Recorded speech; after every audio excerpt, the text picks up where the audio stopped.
Hi everyone, this is Thomas Sandsør, the CRM Keeper. And Marlin Martnes, Business Applications MVP. And we both attended Mark Smith's 90-day mentoring challenge this year.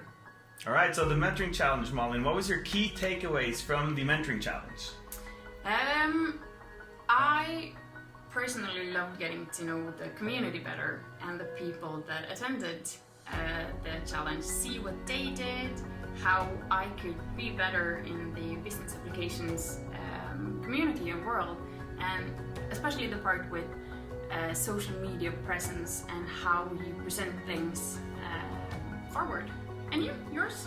Well, yeah, so I mean, I'm very focused on the presentation part of the subjects, and I really like the way that Mark Smith was focusing on how we have power and energy in what we present, so that it makes more meaning to the audience. Because he almost said like something like it's more important how they feel than actually what they hear, and that kind of stuck with me. So yeah, that was kind of important to me.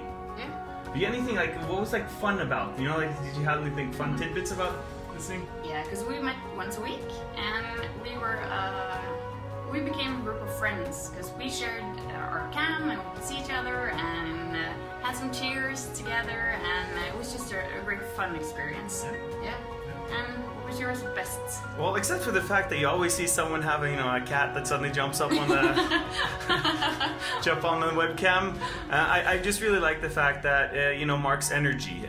One thing is that you're just presenting that you should have energy, but when you see Mark doing something as simple as just being on a webcam, you will see his passion, his energy, just all the way through. And it was fun. It was really cool. Just I learned a lot of stuff. Yeah. Mark Smith is a really great presenter. Yeah, he absolutely is. So you should definitely join for the next 90-day mentoring challenge. Don't miss it. All right. Bye.